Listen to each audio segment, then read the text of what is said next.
How you doing, Milsurp Garage? And continuing with this Mauser series, we're going to get out the Chilean Mauser once again that we have right here and compare that to the German K98K, which will kind of bring us into the modern era.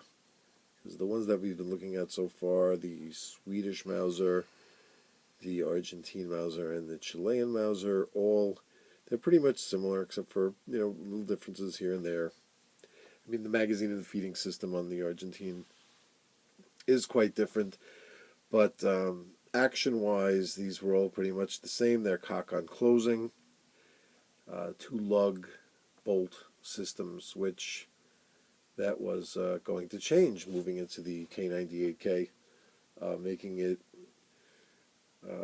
physically work different and having the bolt be different, stronger.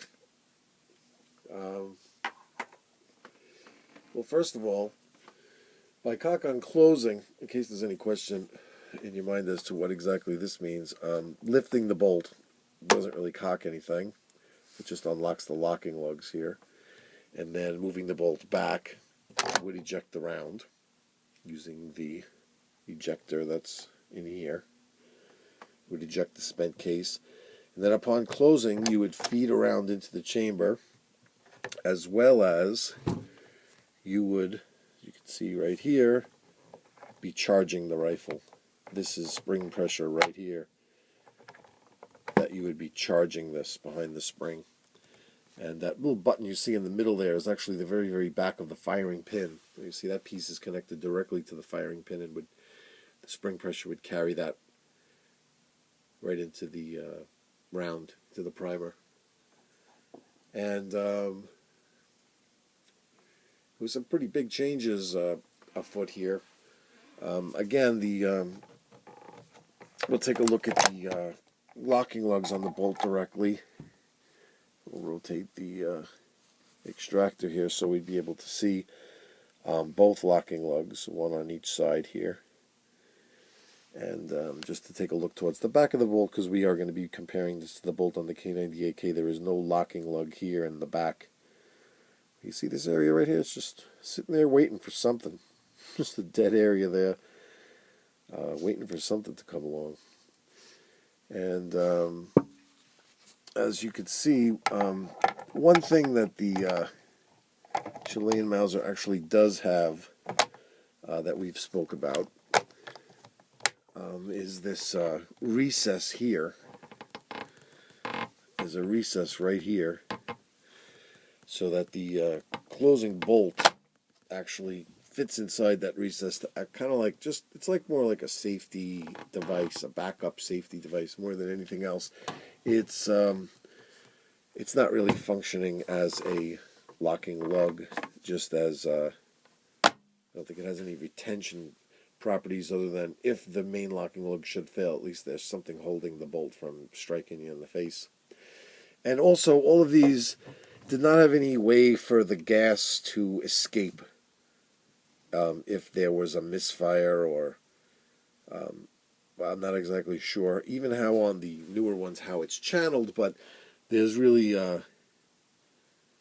no way to relieve the pressure of anything coming back, any gases coming back through the primer pocket. They would just kind of blow things apart,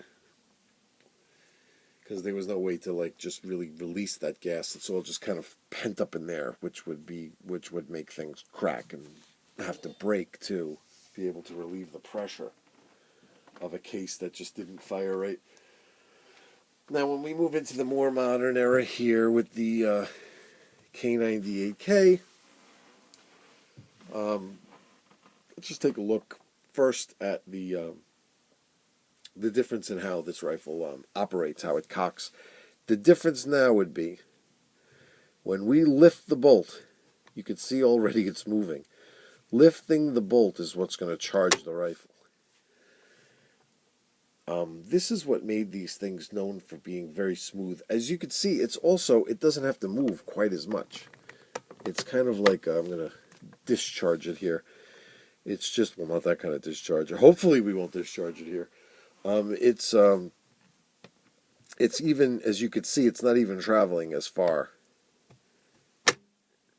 And that's going to remain charged now through the whole motion of extracting the round that's inside.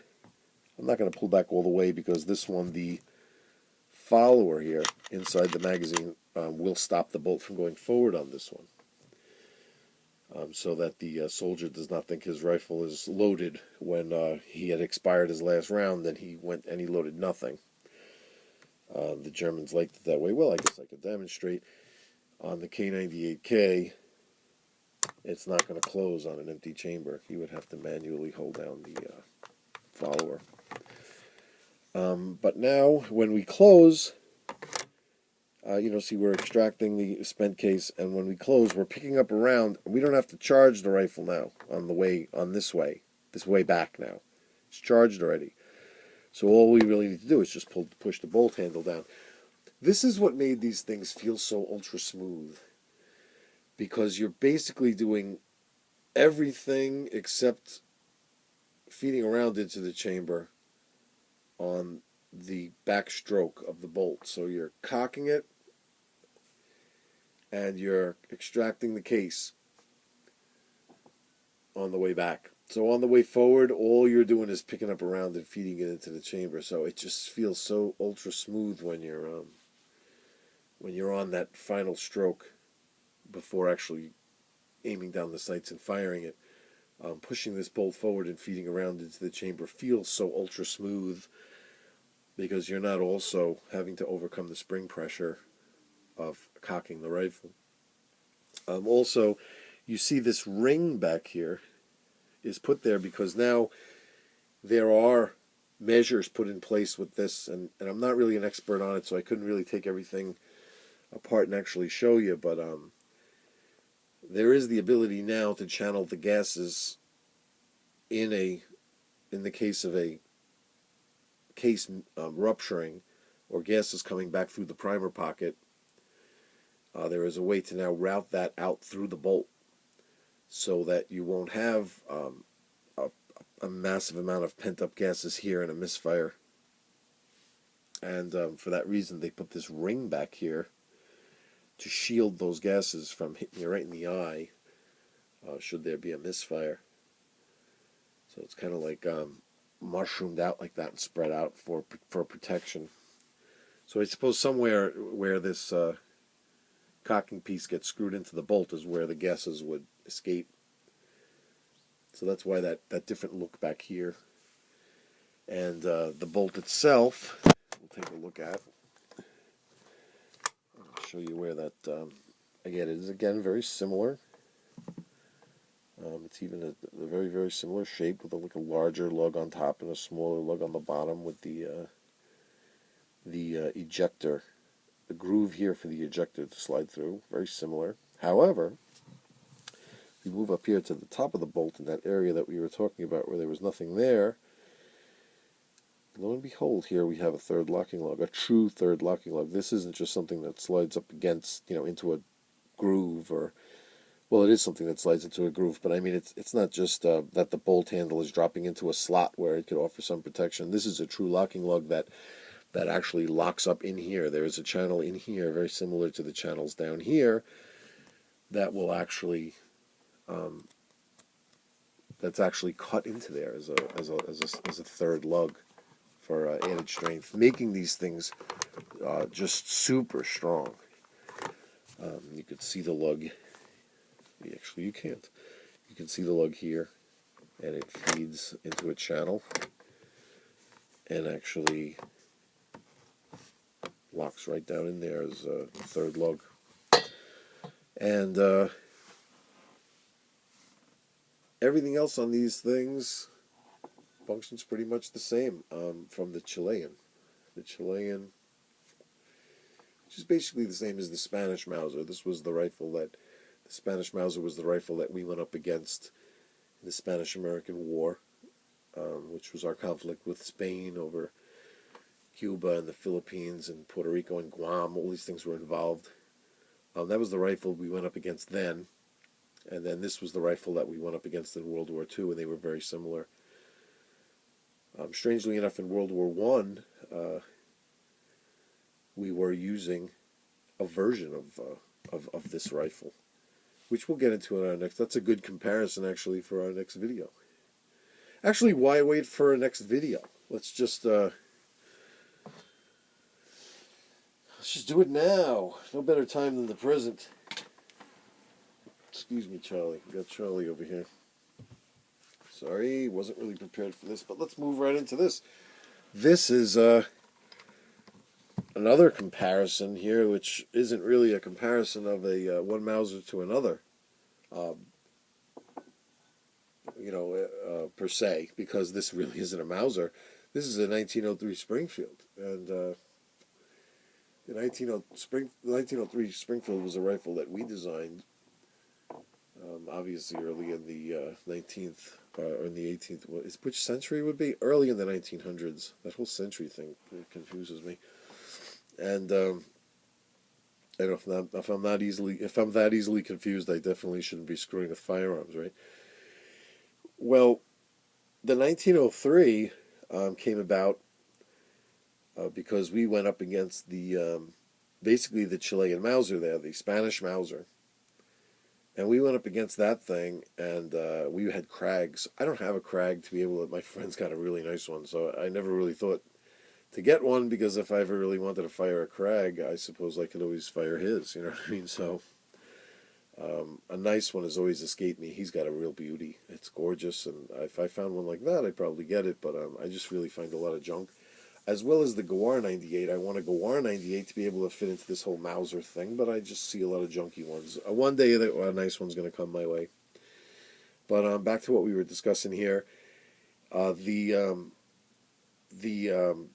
Spain was using the Spanish Mauser, which I said again was basically the same as the Chilean Mauser. And we were using the Krag, and while we were fumbling with that little box on the side and our magazine cutoff switches, and they were slapping 5-round stripper clips into these very, very accurate and powerful Mausers. And although we won the war, we had much more manpower than them, and we were really surprised at how a smaller force of just a very few soldiers would be able to hold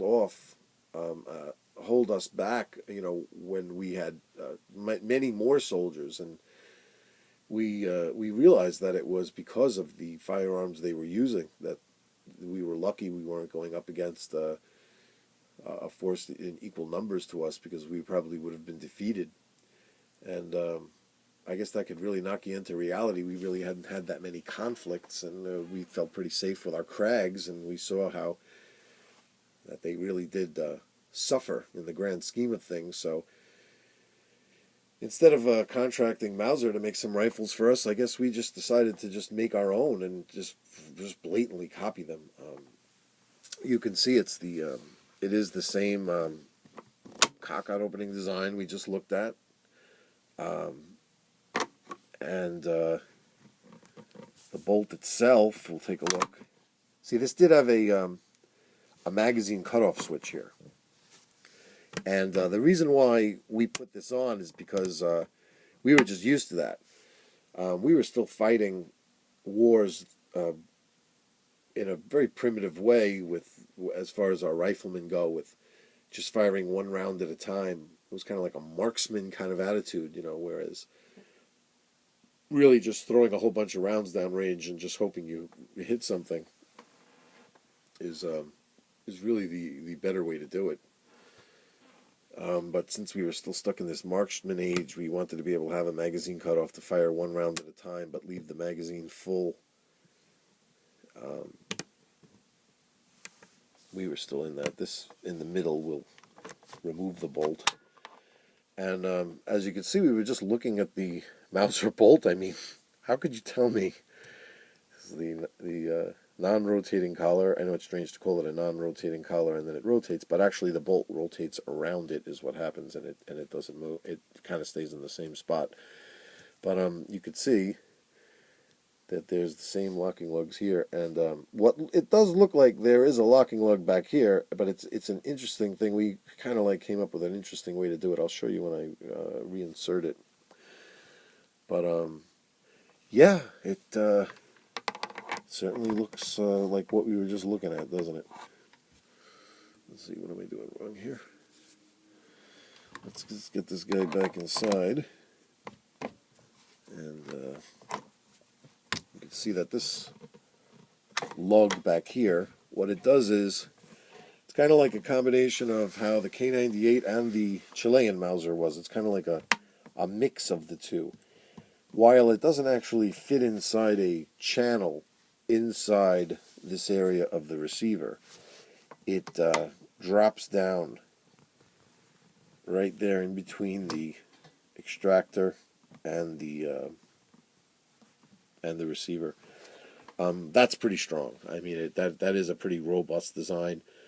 It's not just fitting into a slot back here, but it has this as well. If you see, it's kind of like, let's see, it kind of is fitting in here in between. Well, I wouldn't exactly say that that's locking anything down, actually, because it is still part of the bolt. But this is for a pretty strong design, locking it in back there. And look at this. I mean, you have the same safety, where straight up you can operate, but no trigger. And then all the way over here, we lock up everything completely. This is the same exact thing. One thing that we did add was we added a knurled ring back here, like a knob, so that you could pull the trigger and lower this to decock it. I guess maybe we felt that was necessary to be like, what are you talking about? It's not the same rifle. It's got a doorknob back here for decocking. It's we never even heard of it. What's a Mauser? We never even heard of that. Yeah, right. I mean, supposedly we had to like actually pay some money to Mauser because we lost some kind of battle in an international court, for that we stole it or whatever. And then when we entered into World War II, World War One, I'm sorry, we just stopped paying them. But they say that imitation is the sincerest form of flattery. This is exactly what they were talking about. So that we just decided to completely copy them and use this through World War One. This is a 1918 Rock Island. We definitely did not borrow the sights from them. This is probably the most intricate sight arrangement ever put on a rifle. It has this little adjustable thing here that you could loosen and slide up and down. Very fragile.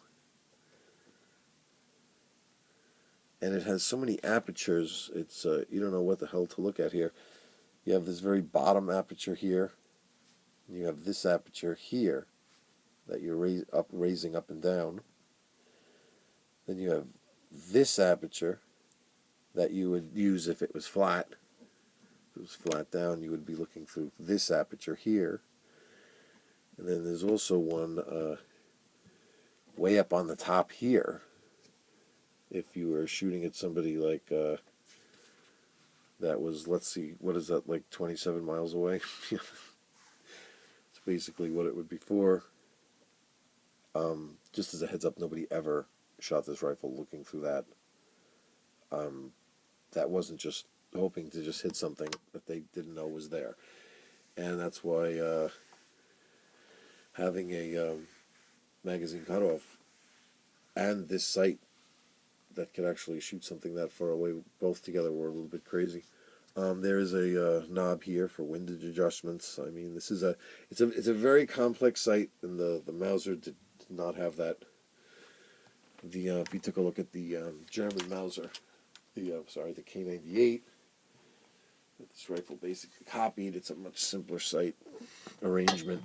It's just a ramp sight where you just squeeze line this up with how many meters away your enemy is, and all it does is raise and lower. That's it. You don't have any type of adjustments. There's no way to stand it up tall like this and use it in any way. Or is there? Wait, hold on a second. Why are there numbers on the bottom? It's a little interesting.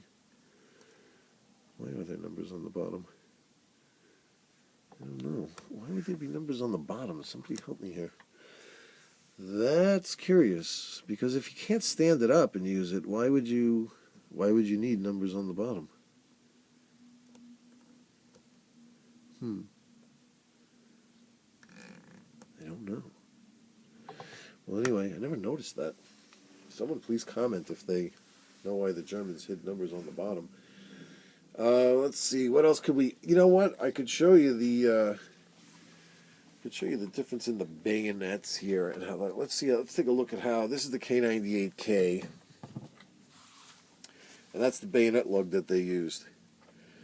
Which was unique. See, this is weird. Like, all through the Mausers that were used by, the Argentine, the Chilean, they all basically used a more conventional type of bayonet mount. This is the K98K bayonet. The rifle's a 38. This bayonet is a 36. I'm sorry, the rifle's a 36. This bayonet was a 38. So it's right in the range. Excuse me. And it has a conventional looking slot in it. One thing that's unique is that you could see it's got a kind of like a half moon on the bottom, and what that did was it was a recess that was used to eat up the cleaning rod here. So it slides over the cleaning rod and then latches into place. And curiously, there is no ring for the barrel at all. The Germans thought this was strong enough, that this arrangement was strong enough. There is movement here, see? I don't know. I don't think they were too much into bayonet fighting. I'm not really sure, how could I say, but I think they liked having a more conventional looking bayonet that would function like a knife more than they were concerned with having a bayonet. So they did away with the ring. But this was a nice find to get a bayonet like this to match with this rifle. Whoops. And the Chilean is a much more conventional design, kind of like the same, similar to what we use, which was just a flat iron looking, like an ironing iron looking thing. And the Chilean bayonet does not have a recess here for the cleaning rod. It goes underneath the cleaning rod, and this is the conventional looking mount where they use the ring, though, see, for the barrel. I mean, that seems to make more sense. Certainly a stronger feel where it hooks it the way it hooks up. And that's what this is very, very similar to the Argentine bayonet. As a matter of fact, the Argentine bayonet will fit on here. And I did mention in one of the earlier videos the reason why I even got the Chilean bayonet. I found one for a decent price, number one, but number two, I found out that they're a different length for a reason. There's actually an interesting story behind it, that it was kind of like the Chileans got this bayonet, and the Argentines got a longer one. Is it to say, oh yeah? Okay. How about we'll get one longer? So I thought it was kind of interesting that they had like kind of an arms race with bayonets over whose was longer. So I had to get the Chilean one just to represent that. And the 1918 Rock Island, I had to get a Rock Island 1918 bayonet. I looked forever for this thing. It's one of the long ones. It's in really nice shape. And I could not get a scabbard for it. I'm searching for a scabbard that matches, but I was just lucky to find a bayonet that actually matched the year of the rifle. And again, see, it's like ours was the same as say the earlier Mausers, where it just fits into that thing with the same type of lug with the ring for the barrel, and it's a pretty strong hookup. And our button was down here. We liked our button on the bottom instead of on the side. So so they're a three-way comparison. But the most interesting thing really is the comparison between the 1903 here and the K98, which was such a obvious. It was, for us. It was such an obvious ripoff. We should not have even tried to act like we didn't steal it from them. I wonder how much resistance they put up in court before they lost that case. Well, anyway, there's a nice three-way comparison for you, comparing two Mausers and a gun that isn't even a Mauser, but tried to be one. And the 03 Springfield is an awesome rifle in its own right.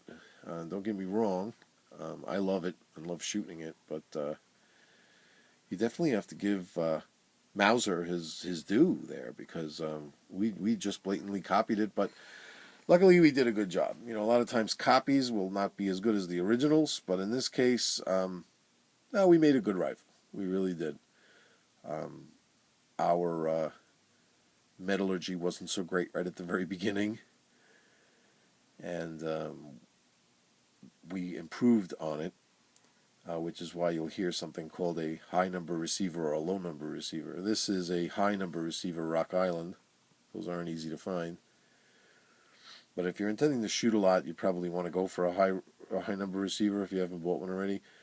If you already own a low number receiver, I don't think you're going to be I don't really think it's going to explode on you. I don't really believe that it's that big of a problem, but I just wouldn't use I would use some mild 3006, some like M1 ball ammo style ammunition, and not some crazy, core locked hunting ammo or something.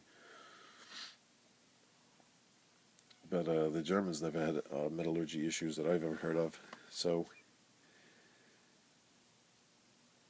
the debate is up over who's better than who here, but they always say there's nothing like the original. That is what they say. All right, everyone. You guys have a good one.